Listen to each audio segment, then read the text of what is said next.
This is ACOFAE.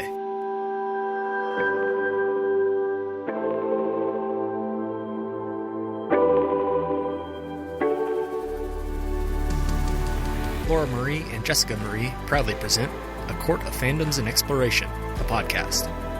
Fair warning, everything the hosts say is explicit, full of spoilers and adult content and shall not be used against them. They have opinions. Let's try not to drag anyone for expressing themselves and just have fun for an hour. We all deserve it. This episode contains no spoilers, but mentions Buffy, Supernatural, Crescent City, and the Black Witch Chronicles, to name a few. For full list, please see our show notes. There are also discussions surrounding sexual assault, incest, and domestic abuse. Hi, everybody, and welcome to A Court of Fandoms and Exploration, your weekly deep dive into the YA literature and fandoms that we love. I'm Laura Marie. And I'm Jessica Marie. And today we are discussing the Mortal Instruments 4 through 6. We're done. We're done with the Mortal Instruments. Oh my God, it's so exciting. I'm just excited that we're doing it. It's been, disclaimer for all of us right now. Laura's been in the middle of her international move. We haven't been recording just because, life. So it's really exciting to be doing this again and reading the books that she loves the series. I remember you were part of a bachelorette party and there was only one other person who knew what you were referring to. And this is before I was even close to touching fantasy sci-fi. So you two were just the whole time, because how many people actually read a series that constitutes of more than 22 something stories? It was so funny too. We were sitting in the hotel room and she was like, yeah, I don't know. I'm reading these really bad YA books, but I can't stop. They're so addicting. She's like, what is it? Or I was like, what is it? And she's like, it's Shadowhunters. I was like, oh my God. And I went to my suitcase and I pulled out the coloring book that I had that was Shadowhunters. And I was just like, oh my God. And she was like, oh my God. And we had this little freak out moment. And that was really fun. And the equivalent of that is happening now because as Jess said, this is the first podcast in the new house, new setup. This isn't a permanent setup. So echo, Sam's worried about the echo again. Sorry. I am stoked to discuss this because we haven't talked about it at all. All I know is that you have cried several times after I told you you would, and you looked at me dead in the eye and said, no, I won't. No. Well, fuck off. Yes, you did. But no, I'm not denying it. I'm just saying I hadn't cried yet.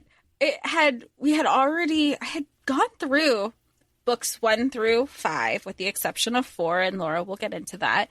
And I just I enjoyed it. I was going with it, but I didn't think I was as invested as I was until certain things came up and I go, holy crap. And I actually started crying and I forgot that I told Laura I'm not going to cry till she texted me back saying, and you said you weren't going to cry. Which, how is it a surprise to me that I'm not going to cry? I'm going to say this right now so that everybody has it on the books. When we eventually get to Clockwork, I believe Clockwork Princess, the last one. Is that the one that was released this past summer? Oh. I predict that Jessica will bawl her eyes out and will be inconsolable for at least 20 minutes. This is my prediction. I'm putting it out there right now. Jess mentioned book 4. Book 4, we have a disclaimer for that. The disclaimer is that she read it for the both of us. I told Jess not to read it because it's a piece of trash. And I feel like having read all the books in the series, every single one of them that exists, I can say that. It's dumb. There isn't a lot that goes on. It's just a lot of weird pining between teenagers, and who needs it? So I gave Jess the highlights. Right? I gave you the highlights. I don't feel like I missed out on anything, even though I skipped book 4. And I mean, obviously, you are my expert in all things. So if I had a question, I would go to you. Or I felt comfortable enough going to the Shadowhunters wiki for book 4 because I got the gist of it. And then I would go back to it if there was some things that I was, trying to figure out, which I feel like in books 5 and definitely in book 6, there's a lot of repetition that helps remind me, oh, okay, like that person clearly was from the book that I didn't know, but I know enough now that I could keep, you could kind of, context clues. Context clues help.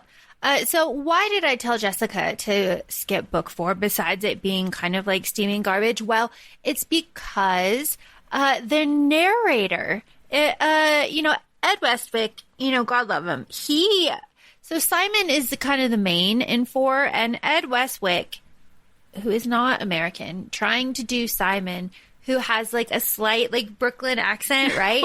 Is just like this horrible, like, it's like this train wreck thing that you can't look away, but you have to listen to it, and it's so bad. And the way that he does Clary, it's just awful. And I could not put you through it and expect you to keep going.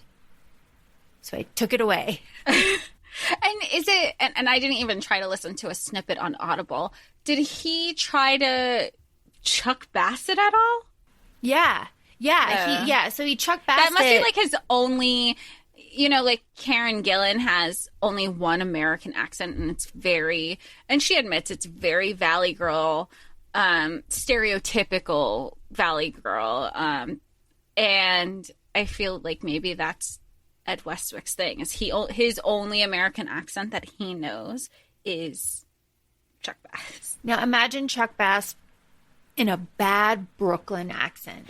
Oh God, that's it. That's like him trying to make fun of Lonely Boy. Yeah, that's it. Yeah, and the words are like oddly breathy, and you can picture the way that he's saying it. His mouth is open. He's just like, it's bad. It's just bad. So we took it away. We took it out of the equation. So Jessica started with book 5. So Jess is kind of going to take the lead on this. The only thing that I told Jess going into book 5 is that like choice is really big, right? Like choice is really big. Having it, losing it, and like not using it correctly is like really kind of a huge theme here. So like, what do you think? What do you got? I think I want to start off another disclaimer. By the time I was reading book 5, I really loved the narrator. I had grown accustomed to Molly Quinn. I had transitioned over from, like Natalie Moore and Mae Whitman, who all sounded very young in their narration for Clary, which I liked. It was great. It worked. So by the time I got to the 6th book and Sophie Turner was narrating, love her, bend the knee, queen that she is. And she's a great narrator. This isn't, we had our episode about audio versus traditional reading and how a narrator will make or break a story. I felt like the narrators, and there's 2 narrators in book 6, because there's, a male narrator and Sophie. And although they were great as narrators, they weren't great for this story. They definitely sounded older. It felt that they were aged up. The accents weren't consistent. It took me out of the story, and it really reminded me of, despite our critiques and criticisms of Serpent and Dove series, at least they were consistent. And I felt by the end of the 6th book, I was just, thank God it's over, because I didn't have to listen to it anymore. And I texted you last night, Laura, saying, I think this is going to change my framework and how I approach the rest of the series, because if I enjoyed this and everybody says the other parts of this saga are stronger and better, I want to be able to be invested in those and not kind of feel like it becomes background noise after a while. I think book 5 has been my favorite of the 6.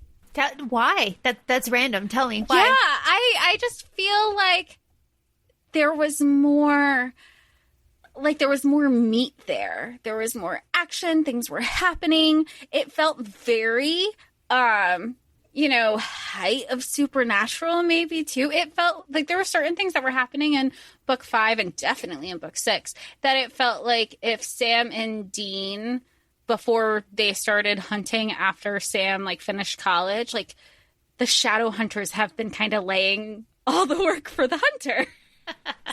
I don't know, but remember in maybe it was like the 7th or 8th season, whatever it was. I was super, scholastic for this episode.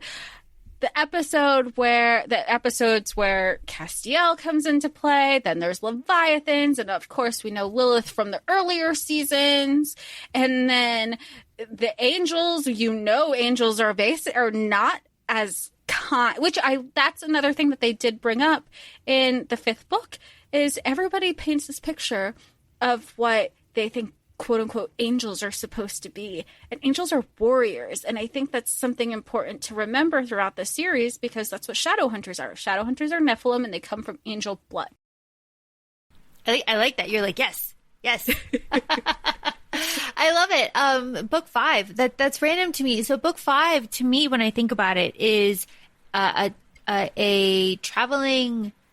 invisible traveling apartment, going around the world and having adventures and being creeped on by your brother. And then at the same time going through like angsty, like Isabel, Simon, Alec, and Magnus stuff. I love Magnus and Alec. They are my favorite couple in the whole series so far.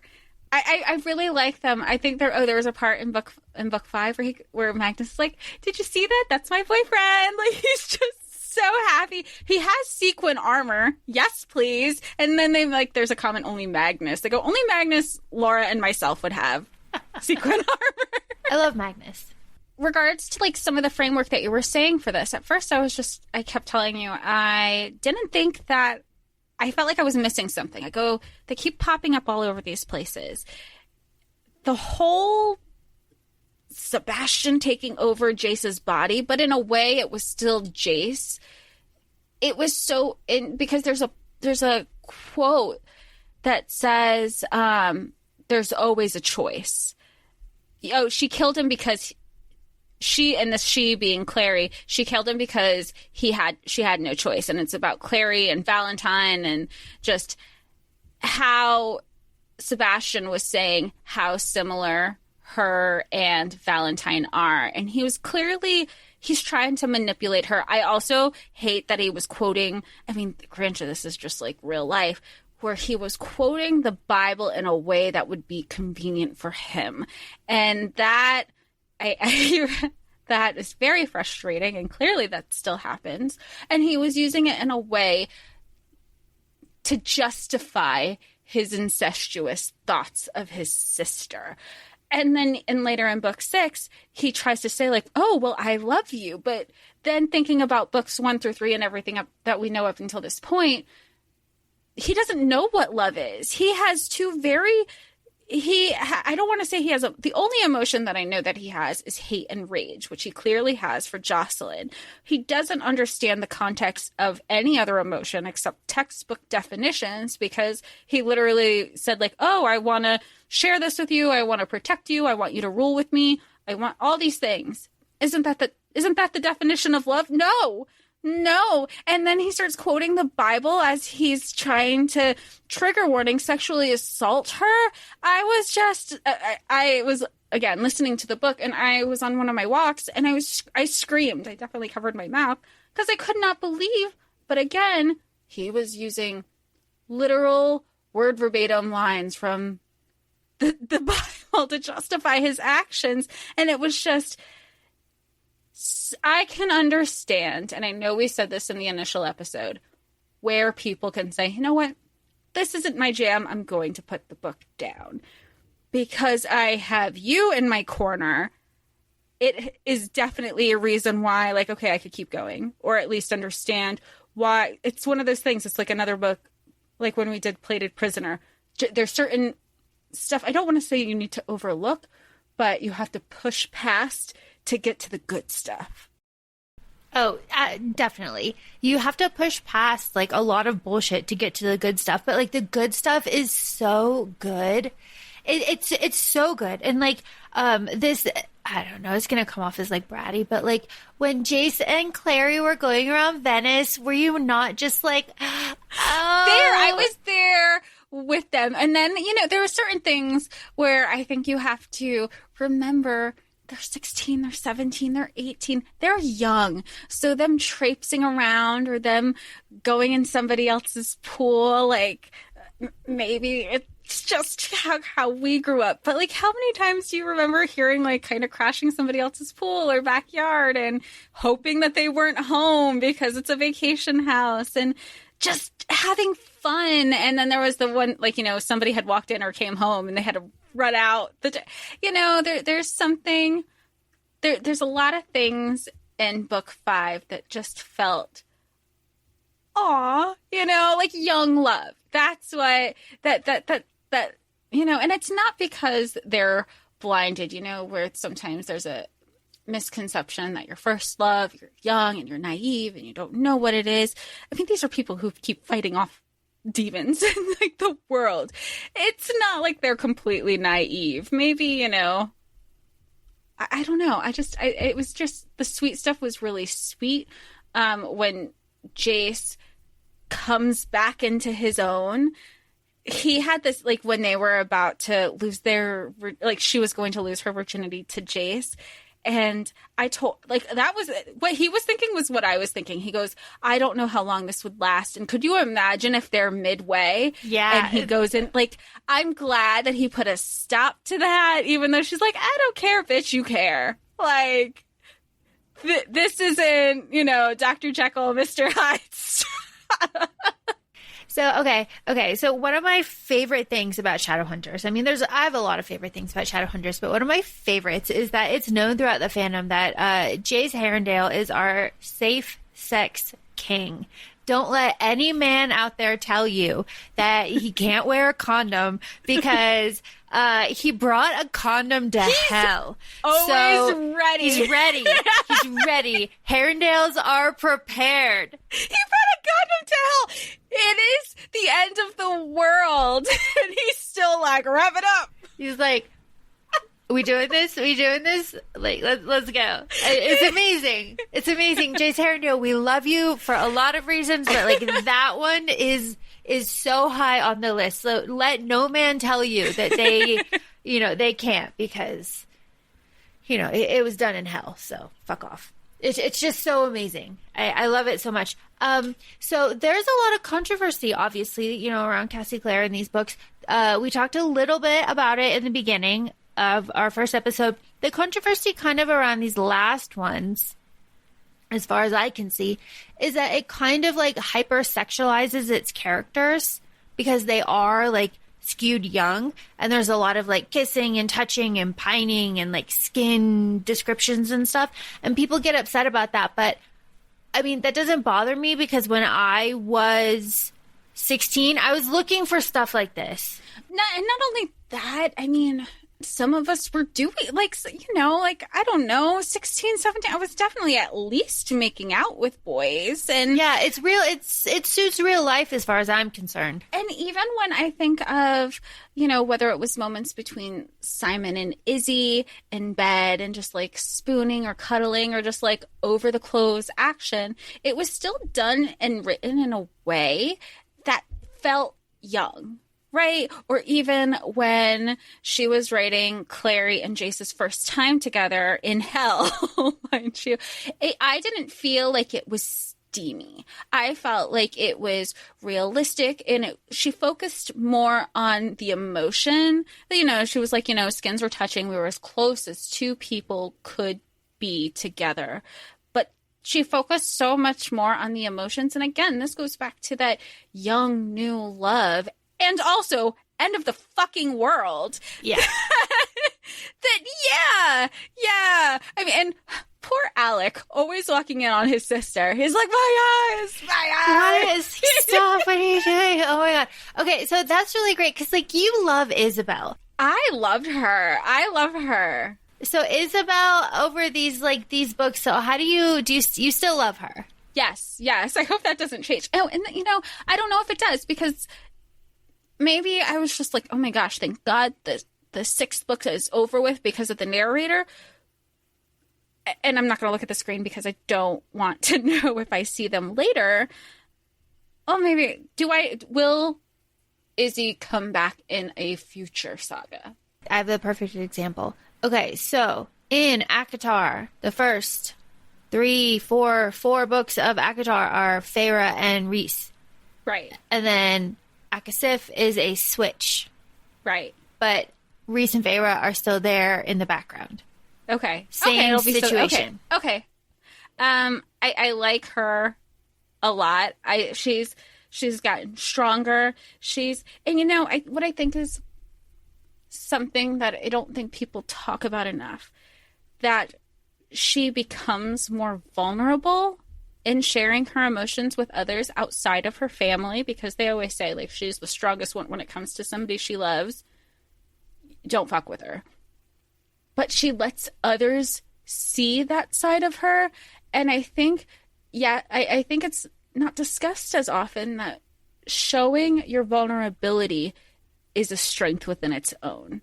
And I really like that you get to see that with her, especially at the end of the 6th book and the epilogue. And this is actually, this is one of the parts that I cried. I teared up at least, where Clary calls Simon and he has no idea who she is. She just wanted to hear his voice. And she hangs up, she drops the phone, whatever. And they just talk about missing this person, because they still have to, even though he's alive, they still have to mourn the loss of this person, because they're still stuck with remembering who he is, and he doesn't know anybody. And her showing that vulnerable side to be like, it's like, I have these feelings. This is what I physically feel like. And Clary's like, that's this emotion. And she's just not used to assigning feelings. Like, it was just I love her and Clary's relationship. There's a respect for each other, especially once Izzy was able to move past her insecurity of Simon and Clary's relationship. Once she was able to move past that, because there was a specific scene where it clicked for her, no matter how many times it was explained to her, where she was hugging Jace and missed him and blah, blah, blah. And then she looked over at Simon and Clary after, another, oh my God, battle. And she realized, oh, this is what Simon had meant. And I thought that was really special. And I think that just continues to solidify and strengthen her bond. Love Isabel. And Isabel, something that I don't think is ever really brought up much about Isabel is that she had to deal with all that bullshit from her parents, right? Like her mom telling her that her dad cheated and not to tell anybody and to keep that secret. And then the brother, Max dying, and then all of that bullshit that she had to deal with her parents is part of the reason why she is the way she is. So when she loses it on them, it was just glorious. It's yes, Isabel, go off. It's been internalized for so long. And I feel sometimes it felt especially when it came to stuff with Max, and maybe it's just because we saw that side, I feel like she was the one who was remembering Max for everybody. It wasn't just oh, he died. She was, everybody wanted obviously a hand at Sebastian. And she was the one, she's like, well, I need to do it for Max. I need to do it for this. And, or even when Jocelyn with the stuff with her parents, Jocelyn's like, I do know who it is. This isn't a shock to me. Your mother did share this information with me. She's one of my best friends. And then she eventually told Izzy, and she goes, and now that you know, do you even feel better? And that's the case with a lot of things. Now that you know the reason, does it change how you feel? And, majority of the times it doesn't. No, it doesn't. That specific scene that you're referring to is at the Iron Citadel when you meet the Iron Sisters for the first time. So how did you feel about the Iron Sisters? Why, I'm drawing a blank with who they are. Oh, the Iron Sisters are the weapon makers. They are... Oh, the ones who forge things and dip them and make them for the the powerful the weapons that the Shadowhunters have to use to fight.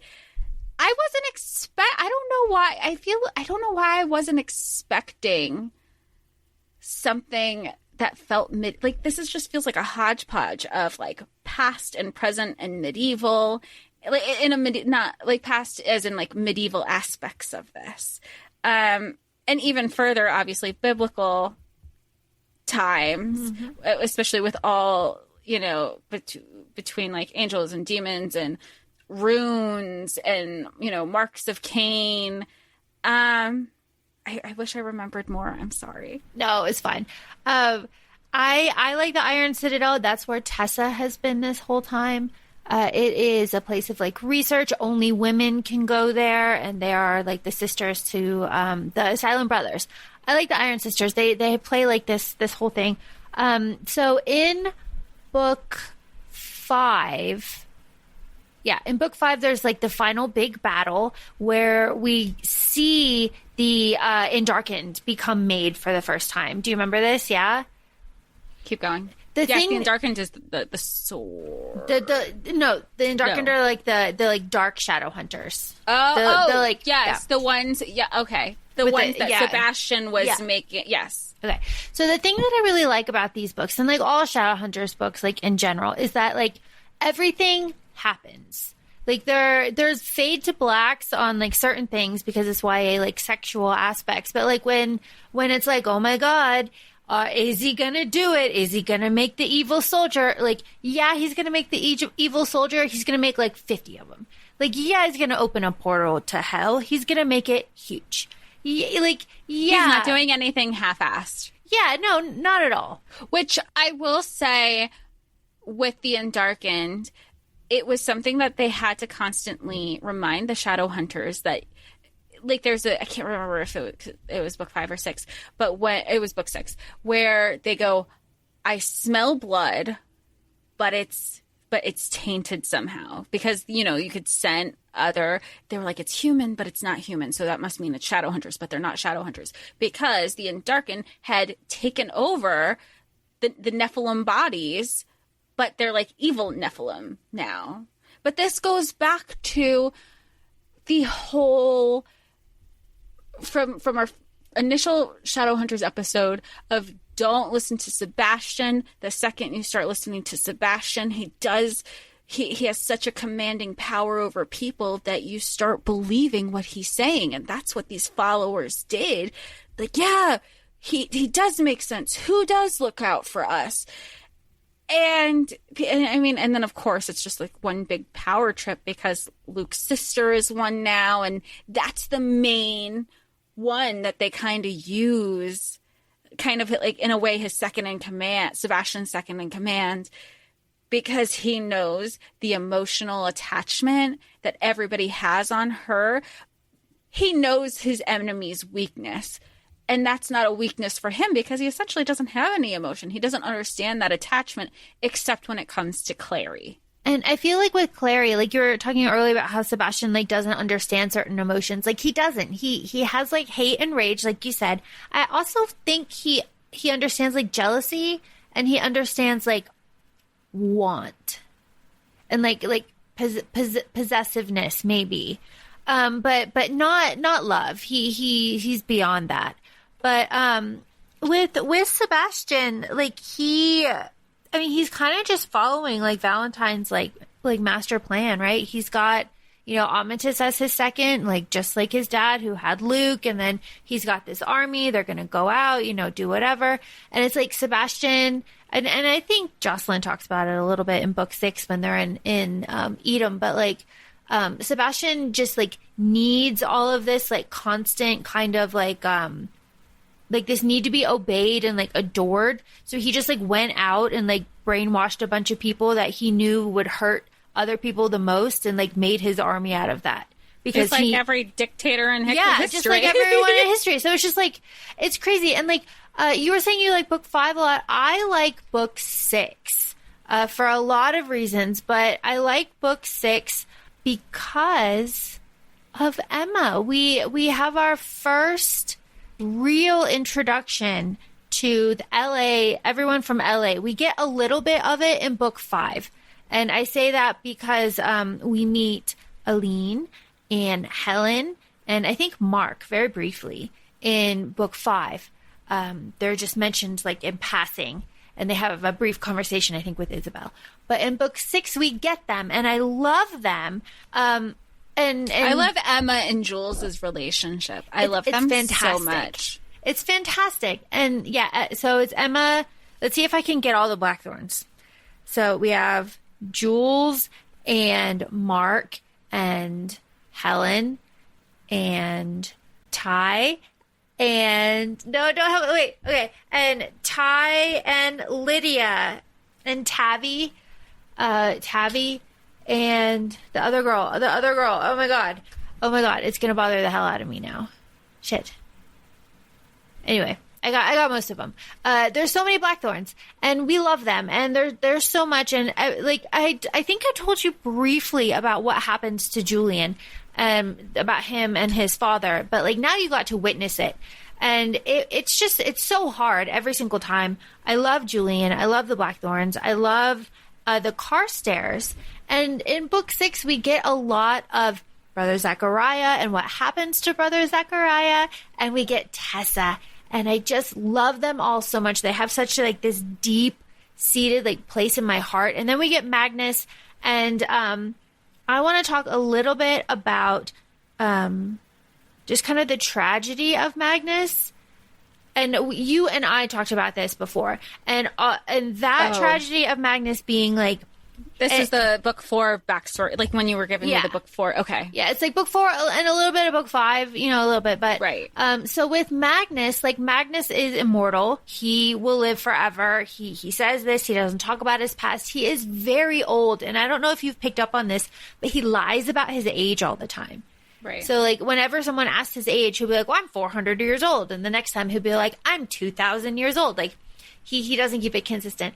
So he says like he's been in love a bunch of times. He loves like all different kinds of people. He loves people, and he knows and accepts that he will live forever, and the person that he is with will die. And Alec is having problems with that. Of course, he's 18. Like, of course, this is his first like open relationship, and Magnus is being like kind of protective, and I love Magnus, and it's just so sad to think about, like to just know, right? Like you have what was the quote that I texted? It was like, mortality is becoming the third person in our relationship, and that like broke. That was in the beginning. That broke me so early. Like that way, I was so you don't. It's one of those things that's discussed in fantasy, YA, paranormal books, but it's just kind of thrown out there and something comes of it. Elena, vampire, like everybody, Bella, vampire, everybody keeps getting turned. So it's never really a focal point or discussed because, what's the solution? The other person. We'll just make them immortal. Boom, done.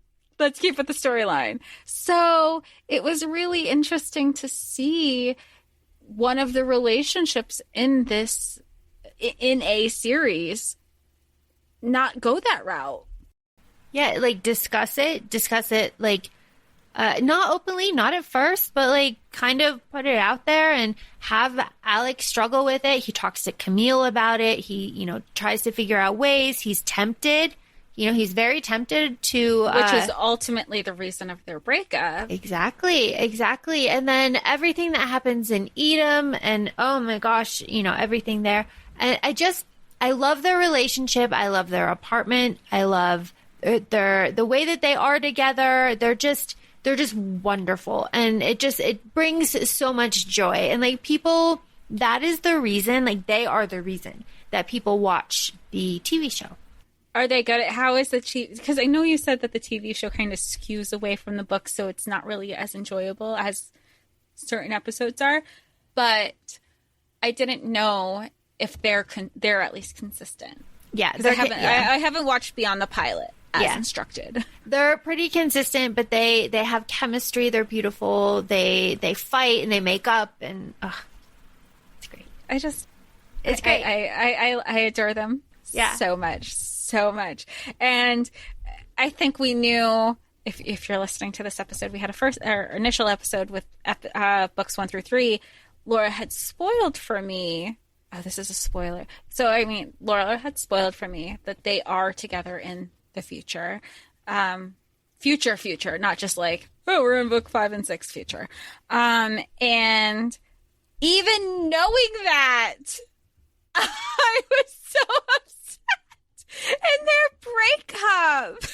Well, I did that on purpose. I needed you to like know in the back of your head that everything would be okay, because I knew that this would get you. But like I didn't expect it to get you like as hard as it got you. I didn't either, honestly. I just kind of thought I'd be like, okay. I think there's just so many.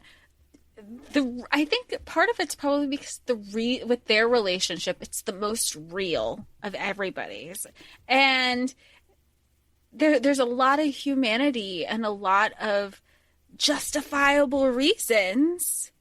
I can see where Magnus is coming from, but I could also see where Alec is like, it was a millisecond that the thought crossed my mind.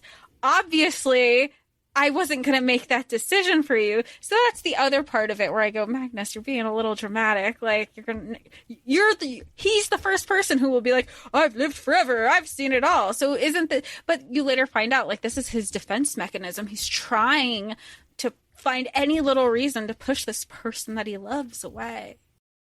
So the only like constants really for Magnus are Katarina Loss, who we love, and a couple other like warlocks that are out there, and Raphael, and of course we lose Raphael in these books. He dies, and a couple of the other vampires like Camille, but Camille dies. Like we haven't even really talked about that. Like Camille dies, and it's off page, right? She's murdered by insane what's her name, and I find that absolutely incredible that this, 12-year-old girl who's just crazy is, crazy Maureen. now. Maureen, yeah. It was crazy. Goes and just, murders this, centuries-old vampire. She is psychotic. She's nuts. And Raphael says, and he specifically tells Simon, look, you had me guide you in your transition. This girl was taken out of this was not her choice. She was turned, and then she essentially it gave me when the way he was describing how she had to come to her own vampirism. It reminded me of when Buffy had to. I don't know why this specifically, but remember when Buffy had to dig herself out of her own grave? Mm-hmm. That's what Raphael re-sharing Maureen's story. It just, even though I know Buffy isn't a vampire, she really just came back to life. That's what it reminded me of, having to pull yourself out of this situation with no guidance. As a child, as a child, yeah. So some of the choices that she was making, in some of them, when she's dressing Simon up as a romance costume, and she's still the mind of a child. Yeah, so Camille wasn't expecting it, right? So when she turned utterly violent and just ripped her throat out, she's like, "What?" It's incredible. It's incredible. Or even when Maya is trying to be "Hey, I'm part of the werewolves. You're HBIC of the vampires. We should be friends. We should talk about Sebastian's plan." And Maureen is like, "Oh, well, of course I'm going to follow Sebastian. What have they done for us?" And sometimes the way it's presented, they're not wrong. Because then when you think of the Crave specifically, I think of the Crave is that Shadowhunters government who is only really looking out for themselves. And so when Isabel and Alec, they go to their mother who knows who has to talk to the Crave and everything. This is what happens. This is where these people are. She doesn't want to hear it because then everybody has to go on trial. Everything has to happen in front of their Shadowhunter government. And why did you do that? Well, nobody else was. And that's why you have all these murder mystery podcasts to be or when they say TikTok, do your job. Next thing you know, you're going to have a bunch of crazy people who, not even crazy. We look at all the facts and you go, okay, then where's my money? Where's my paycheck? Because y'all clearly didn't earn yours. It's amazing. It's incredible. It's incredible. It's incredible. Talk to me about, okay. So we meet so many characters. Do you remember when I told you a long time ago, there's like 50 characters? There's so many. I can't keep track of them all. I thought Throne of Glass is going to be hard. It's nothing. It's That nothing. is nothing. That's why you read that first. That's nothing. So we got Jordan, right? Tragic how Jordan dies. Okay, is it weird that I don't know if I've just become desensitized, but I felt like, oh, good, another death. Not in a move kind of. Right, Yeah. It helps move the story because I feel like sometimes, now disclaimer, that does not mean I want death in any of my Sarah J. Maas books. I just feel like sometimes I need another. Can we lose one character because I can't keep keeping track of all these names? But it does help move the story along. That being said, there's certain, like one of the quotes, I think it was Zechariah, who said, forever doesn't make lost forgettable. It just makes it bearable. Like, Oh, we love Brother Zechariah. so I thought that was a really important, like, I think most of my notes just surrounded quotes. That was one of them, or love does not stop when someone dies.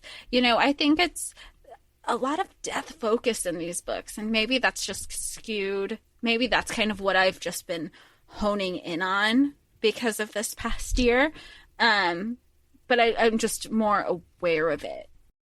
Sure. So I'm bringing up Jordan because Jordan is one of the topics of controversy about these books, about choice and about like hypersexualizing their characters. But like Jordan and Maya are older. Like they say that they're older. But so Jordan is the one that bit Maya. He's the one that like I think Turned her. Yeah, he turned her. He hit her, I think, once. And she goes back to him, like, he abandons her and then she goes back to him. So like there's a conversation around these, like, is this like telling kids that that's okay? And like all this stuff. But like of course that's a valid point, obviously. But I find it important to note that Maya was going to break up with him. Like, right. Like she was very like clear. She was decided she wasn't in love with him. It wasn't working. Like she just wasn't that person anymore.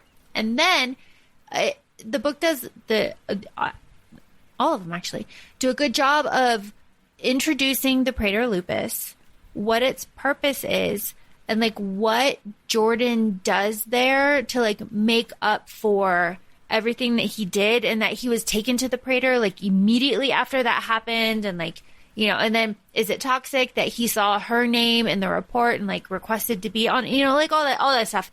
I say like whatever, it's a book and he dies anyway. So it's fun. But that is a controversy around this is toxic relationships, because like if you jump off from that, you could say like Jace, and you were saying earlier, like all the sweetness that happens between like Clary and Jace. Like he's not himself, right? He's Right. He's like soulless Sam. That's how I read him. Yeah. Oh, that's a perfect comparison, because Sam is still Sam. Yeah. But he's just not, it's like a different part of him. And, and the thing is, even when Jace is not soulless Jace, he comes out, he says, I remember everything. It's not like he wasn't aware of what he was doing. He goes, I remember everything. I didn't have control of it, but I remember it. Oh, that's such a wonderful, I like that. Yeah. I like that. I can go into this. Yeah, so like that's that's the mindset. So like Jace is like soulless Sam. So all that stuff that they did, like yes, like technically they did it right, but it's not like.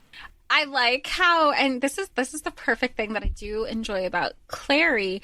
She is written as she's 17, because you get swept up in it all, and then she's just like, no, bad self, don't get sucked in, because honestly.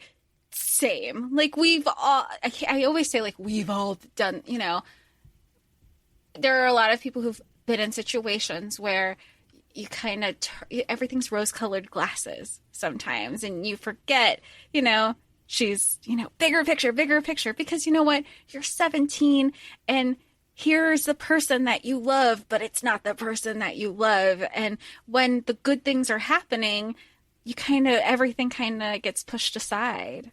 Yeah, it's like when it's good, it's good. When it's bad, it's really bad, except when it's good. So it's like, yeah. Oh my gosh. Okay, so I'm just trying to think of the characters so we can touch on them real quick. We got Lily. Oh, sorry. Go. No, I was going to say before I forget, because I know we've been talking about choice, and it reminded, when we're talking about soulless Jace and Jace, it reminded me specifically. I mean, there's a lot of situations, but when she takes, oh God, I don't even know where to start because it's so much. So when they are hooking up and they, she was like, oh, I don't care. Let's just do it. And he goes, I'm going to deliver myself to the silent city. Oh, because I don't want to, I cannot live with what I'm being instructed to do. I need to turn myself over. And she knew that if that happened, she's never going to see Jace again. And she does, kind of smart though. I understand where she's getting from, she calls for Sebastian and sets everything else into this whole different motion. And later on, you flash forward, she realizes, oh my gosh, now this is exactly what he didn't want. I've taken that choice away from him. And it just reminded me, and the reason it reminded me of is because the other day was Clary's birthday. And I go, I really can't see her as a Leo Virgo cusp. I don't know why. And you said you bulleted out the characteristics of, really? You can't? Because everything has to be done her way. If nobody agrees with her, she's doing it anyway, and she's figuring it out. And you were just, and that's, I can't unsee it now, especially in all the choices that she's making for other people without their input. Yeah, for other people without their input. And Clary does later apologize to Jace for that. She's right. I took your choice away. He's like, yeah, you fucking did. What the hell was that? Yeah. He calls her on it, and I like that. I like that a lot. Yeah, choices is huge. It's huge. We have choice with, Maya and Lily deciding to, choosing to form an alliance and kind of just unite the werewolves and the vampires. We love that. We love women in charge. Choice with brother Zachariah, his choice to become fully human again got taken away from him. But then he chooses when to go and contact Tessa and he says I'm not ready yet. Choice. What else with choice? Which I like, because it's he wanted to be his best self, but also in a mental place where he can be there. Yeah. Oh, I just love him so much. And then, and just everything that happens. My favorite thing about Shadowhunters, and I said this earlier, my favorite thing, and another one of my favorite things, is the politics. The politics with the Crave, the backstabbing with the fairies, the fairies coming in. Can I just say it really, maybe this is just, how many times are you going to believe the Fae? How many times? Every single time. Oh, when she's okay, every time something happened with the Seelie Queen and it went wrong, I'm thinking, you still haven't learned? And that was from the first however many books. And then they did the rings and they were listening in on the conversations the whole time. The second that ring showed up and the Seelie Queen was use them as a form of communication. That's a bad idea. Why are we going through this every single... It's the whole definition of insanity. You do the same thing over and over again expecting a different result. That's them with the Seelie Queen. But speaking of the politics, I love that she acknowledges when her and Sebastian are in relations with each other that they are fully about understanding the politics, knowing that they would throw the other under a bus and backstab them in a heartbeat if it meant to survive. And Sebastian even said, the Seelie Queen isn't about who... She's on the winning side. She doesn't care who that is. And, she just has, she's about herself and her realm and kingdom. I just, Does it annoy the hell out of me? Absolutely. Can I respect it? I understand it. I also love that, like, the Seelie Queen is like, well, yeah, like, I can't lie, but, like, Meliorn's, like, half fairy. He lies all the time. Like, you should never believe Meliorn. I loved that. But, and that opens the whole other thing that we know about the Blackthorn brothers who are half fae.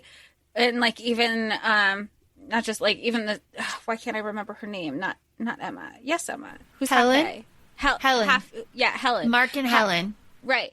They're half fae, and it starts, like, questioning all the internal politics. I mean, that's how book 6 ends. The last chapter, not necessarily the epilogue, but they start talking about those internal politics of, well, what does this mean? How do we know that they're not going to switch sides?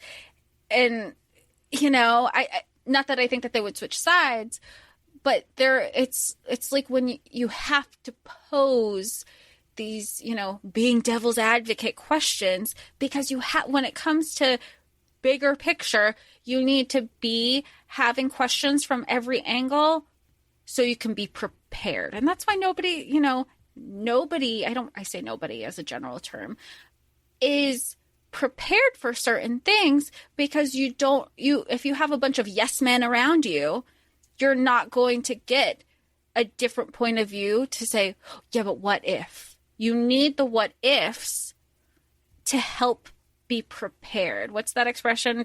Fail to prepare, you prepare to fail. So Mark Blackthorn, half fairy, Mark is given to the Wild Hunt. And the Wild Hunt is, like, famous, like, folklore, okay, whatever. But in these books, it's led by Gwyn. And it has, like, a bunch of different riders, and they go and they follow battles, and then, you know, they do the bodies and, you know, souls, all that stuff. So Mark is given to the Wild Hunt, and the Wild Hunt has no jurisdiction. So nobody controls the Wild Hunt. The Seelie Queen can't do anything. The Shadowhunters can't do anything. And I find it so sad that our, like, core group, you know, our, like, mains, have to pass Mark Blackthorn in the tunnels and be like, you have to go back. Like, we're going to hell. We're probably going to die there. Like, you can't go back this way. You have to go back. And, like, they're telling you your family's dead. Like, your family's alive. Like, but you're like all this, like, and they leave him there. And I always feel so bad for Mark Blackthorn. Like, how scary, right? Like, how absolutely terrifying. It's just beyond. And then Helen and Aline are exiled to Wrangel Island to keep her, like, far away from everything. So Helen and her, like, fairy blood or whatever can't, like, get into Idris, and that sets up the cold peace with the fairies. And I love how it ends, because Magnus is there, and Magnus is like, this is how it starts. Like, you think you're squashing a problem, but you're just making it bigger. Like, and Magnus has seen it all, and I think, you know, we talk about how he's been vague with his age, and one thing that I found interesting is when, not in the 6th book, but it was foreshadowed who his father was. And once the reveal happens, I mean, I felt like it was foreshadowing. I don't know if it was, like, this huge reveal to anybody else. When you realize he's one of the princes of hell, of, like, the 9 layers of hell, then I'm already like, okay, Crescent City, but then I'm like, no, 2 different worlds.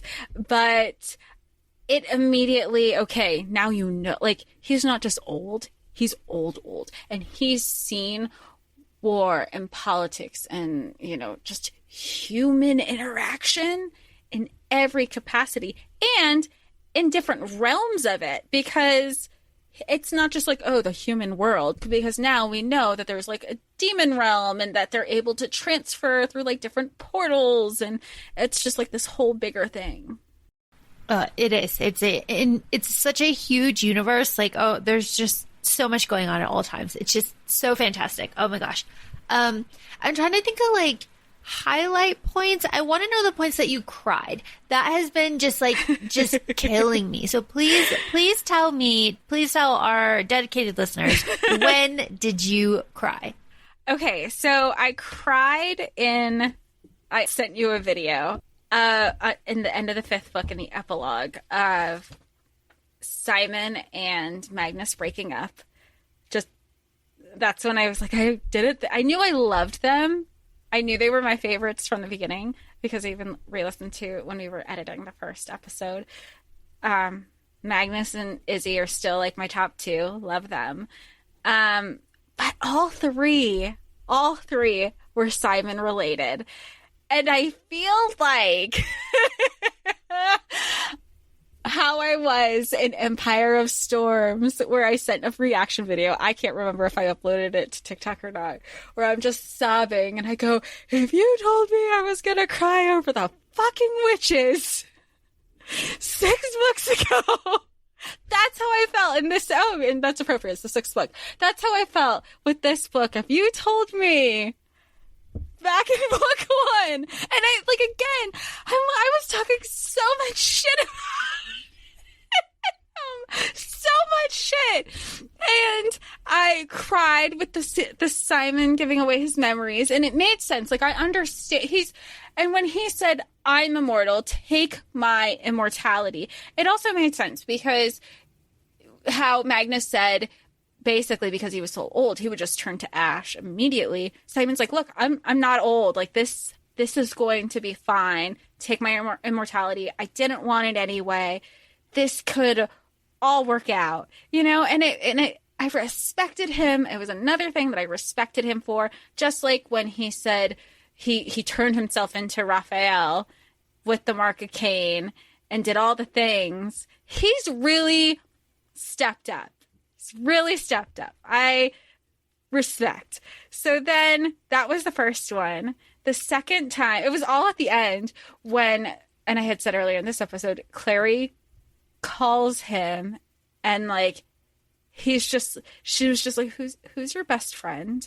And he goes, well, if you just wanted Eric's number, you should have just asked. That broke. That was so sad. And she just dropped the phone.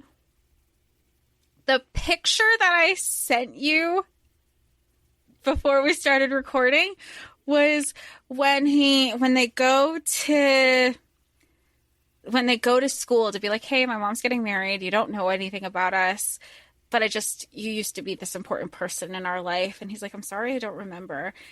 And then he goes, but hey, why don't you check out my band? And he says, the Mortal Instruments. Thank God it's been at least 24 hours that I got my lashes done, because I was just done. That was what set me over. That's so random. Simon sneaks in and gets you. That's why I said, like, I'm like glossy-eyed again over here. It was just like, because you knew he didn't remember, but there was something there that he goes, hey, here's a bit. That's, anything with paranormal fantasy, like that's just part of those formulas that there's something there. There's something there. You don't know what it is, but he named the band that. After in this book, it was joked about how he's in this band, has a million different names, and then they changed it to this one. I have no words, clearly. Those are the 3 things. They came out of nowhere, and why they're all Simon related, I could not fucking tell you. So when I reread this, I cried a lot for like different reasons, but one of the scenes that stands out to me, and I think it's in book 5, it might be in book 6, I don't know, they all blend. When Simon, maybe even 4, I don't know, when Simon goes home and his mom has his blood bags out, and she's like, what is this? Yeah. She's like, what is this? What is this? Like you're a monster. Like, and she screams at him, and she's like, get out of my house. Like, you've killed my son. You're inhabiting my son. You're a demon. And he doesn't go back. Like, he can't go back. He can't go back home. And like, and since then, and everything like from that is just that he has this like struggle about it. He's like, I don't know where to go. Like, I can go here, but like everything kind of sucks. And then that's how he ends up with Jordan in the apartment. And it's just like, that is so sad. And it reminded me of a Buffy episode. And I feel like that's why I love it. Like that moment is like so powerful to me. Is it reminds me of the Buffy episode where Buffy and her mom have like an all out. It's like, when her mom's like, why have you been staying out late? Like, yeah, you're right. Yeah. And she's like, what do you think I've been doing every night? Like, why do you think, like, or like, you're washing blood out of my clothes every night? Like, you're not asking questions. Like, what do you think I'm doing? Like, that moment is this moment with Simon and his mom. And it was really good. Really good. Really enjoyed it. I just love these books. I love that as I said, I love that they're over. I was crying just like briefly. So they set us up, right? So, what have they set us up to? Well, they give us Brother Zachariah. And did they give us his name? I don't remember. No. Okay. He's still just Brother Zachariah. They give us Brother Zachariah and Tessa, and we love them. They give us mention of Will Herondale, like kind of a lot, actually. Like I feel like I've heard his name a lot in book 6. Yeah, in book 6, yeah. So we've got that side, and then we've got all of the Blackthorns and Emma, and their whole life with their Uncle Arthur in California. So we've got like that going on, and then the other series that are set up here are Magnus and Alec have their own series, and then they have their own series. It's not. Are they going to be like background characters like Izzy? Yes and no. Yes and no, yeah. But okay. They're the mains in their own series, of course. Okay. Can I say can we save that one for last? Oh yeah. Okay, yeah. I didn't know if there was an order, but like I just in my head, I'm like, I want to save the best for last. Yeah, let's save them for last. Yeah. So like Alec and Magnus have their own series, and then we have the Adventures of Brother Zachariah. He has his standalone book, which is like very similar to Assassin's Blade, which is short, like individual stories within there all together. And then we have Tales from Shadowhunter Academy, which is Simon going through his process. And then, because we know from the epilogue here where Magnus is like, look, they are in desperate need of Shadowhunters, and we think they're gonna you don't know your history, but everybody else does. Yeah. So is that why? Okay, Blissfully Bookish has like these really great embroidered pants and shirts that say Shadowhunters Academy, but I was so confused because I knew that they had the New York Institute vintage shirts, which Laura, you have. I have one, and I think you have the Shadowhunters Academy joggers. But I was reading, I've read 1 through 6, and I go, okay, but does Shadowhunters Academy, do they just mean New York Institute? Is it kind of like how they did Break Bills and now it's Break Bills University because of the show?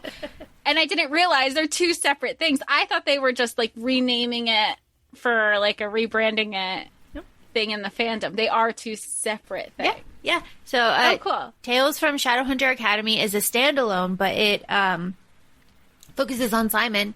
And it has a cool kind of trope. It has like Simon has to go to class, and every class there's like guest lecturers. So you get Tessa, and you get Izzy, and you get all these people coming in to like help Simon and like teach him and like in his class. I really do appreciate, I will say, something I've learned that I didn't think that I learned. I can't remember what was the first one that we discussed for the show. Oh, maybe it was the Black Witch Chronicles, where I go, I have never really done a magic school trope outside of Harry Potter. And I'm here for it. I do like a magic school trope now because even, with Crave, it is what it is. Like, I'm sucked in. Like, I don't care. That's just me. I don't care how bad at something is. No, correction, because I have read Serpent and Dove trilogy, and I do care how bad something is. Amazing. It's good. Like, it's good. It's fun. It is. It's fun. It's such a fun trope. So Simon's in magic school, and then, so England, and then LA, and then Brother Zachariah, and then magic school, and then there's a codex. You can buy the codex. What's and then the codex? It's like the encyclopedia. Oh, okay. And then, but that's not like a... No. I don't need to read the codex. No, you don't need to read the codex. Oh, and then the other series that she set up is the series about Will Herondale's children. Which one's your favorite? I can never remember. In my head, I don't know why I keep thinking it's either the Infernal Devices or it begins with the B, the D something. The Dark Artifices, because it is one of those two. Because it is one of those two. So, the Infernal Devices, like, is my favorite. Like, that's the one that, like, I really love. But I love the LA Institute and everything that happens there. I love everybody that we meet there. It's this whole cast of characters, but also, like, people that we love. But I really like the ones that are set in England. Like, there's 2 that are set in England, and I like them a lot. The ones that are set in England, are they, because I know that there's a London Institute, are they set in the past or in the present? They're set in the past. They're set in, like, 1840. That also kind of, like, it marries the things that you love, where you started off loving, being in the historical fiction genre, just like, Grandma. And now you kind of marry that with the fantasy that you love now. It's nice when there's that melding of the two. Yeah. It's great. It's my favorite one. I'm trying to think if there's another series that The Infernal Devices is the one where you got the special, like, the Fairy Loot special edition collection or something, right? Yeah. Yep. Those are pretty. Those are really pretty. I cannot wait to see your new bookshelf. Oh my gosh, I know. They're so good. Yeah, so the Infernal Devices are my favorite, but I love LA. But I've, of course, read everything, and I have reread the Tales from Shadowhunter Academy several times. And it's just really good. And then, oh my god, I think there's it might just be in Brother Zachariah's Adventures. Because Tales from Shadowhunter Academy and Brother Zachariah's Adventures have stories that are in different timelines. It's really hard to explain. It's like Assassin's Blade, but like if Assassin's Blade also kind of like dipped in, so it's like focusing on Simon, but it also kind of like lays a little bit more foundation for what's happening in London and lays a little bit more foundation for what will happen later on. So, but it's still focused on Simon. It's just interesting. So where do we go from here? Because I know initially I think we were going to do a poll. But something that I learned about myself with this book is I had gone a couple months since I read the first 1 through 3. And then it took me a while to get back into 5 and 6. So I feel like even if we don't record the next, I need to have this as a steady thing in the background so I'm not completely pulled out of these worlds. So, when I've learned how to split my reading, like I have a daytime read and then a nighttime read, I feel like I need to keep trudging along. What direction do you think we should go, Laura? I would prefer to go to England and do the Infernal Devices. However, I still want to do the poll. I still want to know what people think, but I would really love to go to London. I feel like it will make what happens in LA much more like meaningful, and we'll understand it a little bit better. And, it's talked about so much in these 6 books, all of these like kind of characters. And we learn the history behind things, and like things that show up later. You're like, wait, I know who owned that 100 years before you and where they got the material to make it. That's like, but that's reminding me of in Queen of Shadows when Rowan's like taking a bath, but like the clothes that he's wearing is like either Sam's or like the soap is like stuff that and that's her own growth. Yeah, you know it because of the proper order to read Throne of Glass. Yeah. So I think this might be the proper order, in my opinion, to read Shadowhunters. And then yeah. So I want to do the poll. I want to see what people think, but I think that the safest and most practical thing for us would be to go to the Infernal Devices and start there. And so the Dark Artifices is what the LA is called, is right? LA, yeah. And I feel like after the Infernal Devices, because they're relatively short, you can kind of reassess and see where you want to go. But then we can go to LA, and those books are like big chungus. We're talking 33 hours. So would we do an episode per book? I think so. They're huge. Because right now, like, our episodes, even with, like, the first 3 and, like, the second 3, sorry, editors. Yeah, they're long. they're running long. You, yeah, we know. Yeah, so I feel like if we ever get to LA, that those have to be like each book has their own episode, but there's only 3 so far. They're not done though. That one's ongoing. So the only one. I thought like these are all kind of like, and each has a little ribbon wrapped. Like dark artifices done, infernal devices done, and the only thing that I know that's new, and I don't even know what it's attributed to. A new book of hers came out either this summer or last summer that everybody was about. It's really thick. And then she announced that she's having that website where she releases a chapter every week. Oh, no, that's perfect. That's perfect. Because if we go to London first, that'll make even that stuff more interesting for you. This is perfect. That's perfect. I'm so glad you brought that up because I completely forgot about that. But yeah, this is absolutely wonderful. To answer your question, the series that are still ongoing are the series about Will Herondale's kids. Okay? So Will Herondale's children. All I know about Will Herondale is that I think it's Georgia's or Peachy cosplay queen. I think that she said that that's her number 1 book boyfriend. That's the extent of it. And the way I imagine him in my head was this character on Nashville, Will Chase, who the actor also plays Link in Grey's Anatomy.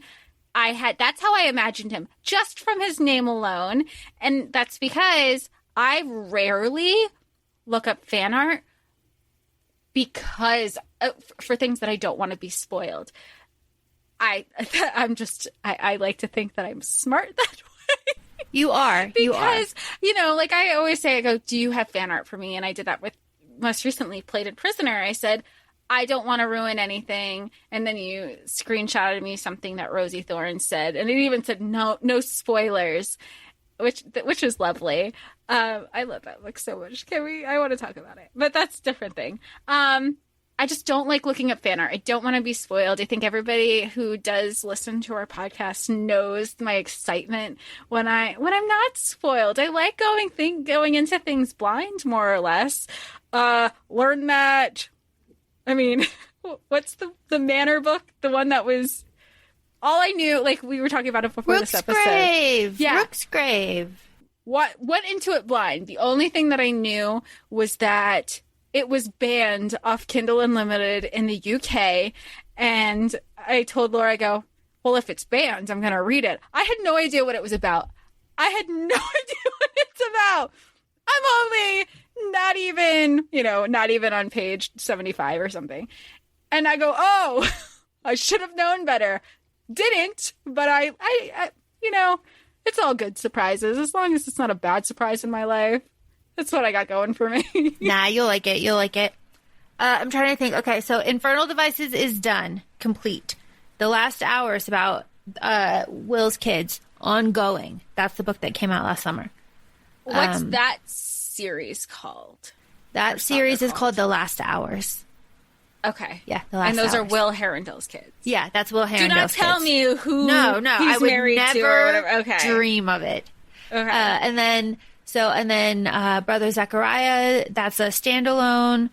And Shadowhunter Academy, that's a standalone. Magnus and Alec are ongoing. Yes, ongoing. I'm so happy. LA is ongoing. Yeah, LA are there is places? ongoing. Oh, I guess I'm going to be interested to my next trip to LA. Now I'm going to put in little. Oh, I got to go here. Like everybody goes to LA for these other things, and I'm going to be like. No, they describe where the LA Institute is in like very specific details, so you could be like, "This is where it would be." Yeah, that would be hilarious. Somehow, the meme house with the black house and the pink house. In my head, something happens there. It's amazing. Oh my god! Can that be the LA Institute? Yes, please. Oh, It's fantastic.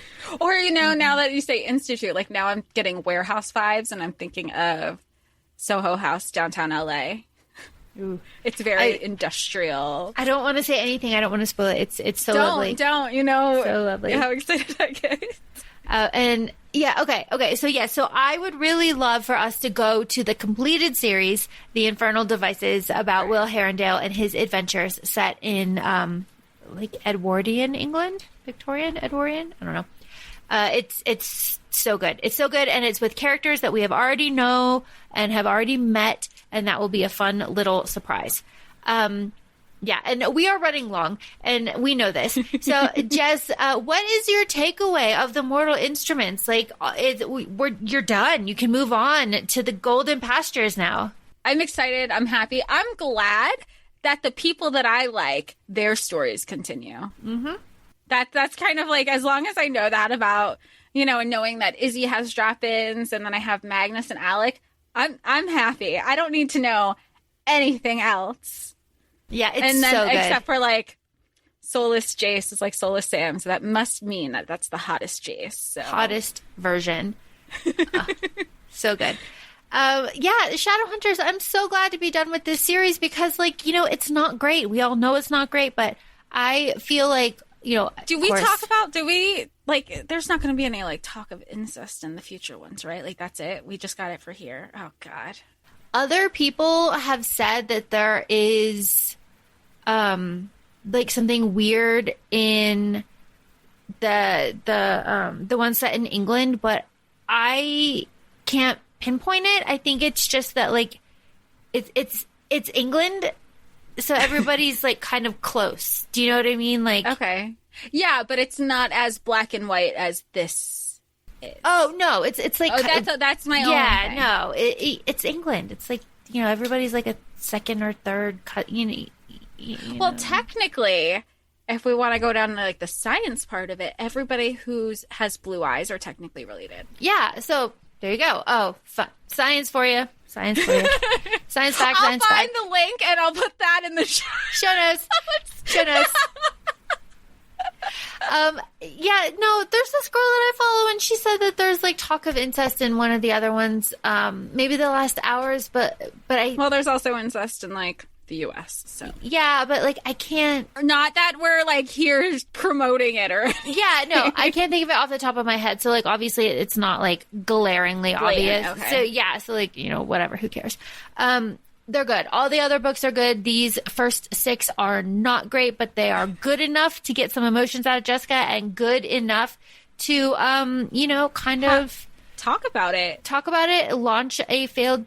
Is it failed if you're on 3 seasons? Launch a mediocre TV show and a failed movie franchise. I mean, and that's the thing. Like how it keeps getting picked up in some sort of media, and the books are continuously being written. Mm-hmm. So there is a demand for it. Yeah. And like the content is there. Like now, okay, that's a good like kind of way to end on it. So like now that you have seen like where this goes, right? You've seen all of these books. What would be the best format for this? I just think you can like cut so much stuff out. Mm-hmm. Like I think of how Harry Potter, like obviously, we talk primarily about books, so books are always better because you have those details. But if you did it in a movie format, even if you think about, and I just think more recent, not even recently, but just at the forefront of my mind with Twilight, like you really didn't need 2 parts of Breaking Dawn, or whatever the 3rd book was. I feel like you could clump things together with this series so far. Like you could have books 1 through 3 kind of summarized in like a 2-hour, 15-minute movie. I think you could have 4 through 5, like 4 and half of 5 as a second movie, and then 5 and all of 6 as a third movie. Well, you know what you just kind of solidified for yourself is when you come visit, we're going to sit down and we're going to watch this terrible fucking movie. And we're going to do the movie. We don't have to do the show. No, we're going to watch the movie. I saw you, we just binged. What was it? Roswell. Yeah, no, we can just do the movie because the movie's bad and it's full of famous people, and you know, something like that should be celebrated. So we should definitely do that and be like and do like an Insta Live or something about it. I think it'd be fun. That'll be so. We're gonna have so many Insta Lives. Yeah. It's gonna be every day. We're gonna be like, hi guys, bye guys. I think it'd be fun. Okay, so yeah, all right. Wrapping up. I personally would like to go to the Infernal Devices, but we're gonna put a poll out for shits and giggles. So fight me because that's where I want to go. So are we going to do the poll and still? So basically, the Aries in you is saying, we're going to put out a poll, but we're still going to do what I want. Yeah. Yeah, I'm going to give you the illusion of choice. Not even the Aries in you, but like your entire big three. Yeah, all my big three. My Aries, Virgo, Capricorn self is saying like, yeah, I'm going to give you a poll, but we're still going to go to England, so get fucked. And that's where we are. I love you so much. And that's where we are. They're short. They're not super long. The narration is fine. You know, it's whatever. Oh, yeah. We'll offline. God, it's like I'm in a work meeting. We'll talk about that after and to like figure out if I'm going to narrate or read. Yes. So thank you for listening to us through all of this episode. It's a real banger, I got to tell you. And we are very excited to go to England, but please vote in our poll anyway. Feel free to follow us on Instagram and our podcast, ACOFAE Podcast. We're also both on TikTok, ACOFAE Laura and ACOFAE Jessica. Please, and if you know you're feeling generous, please feel free to leave us a review on wherever our reviews are being accepted. I think currently Apple Podcasts, but we appreciate everybody and thanks for listening. Thank you. Bye. Bye.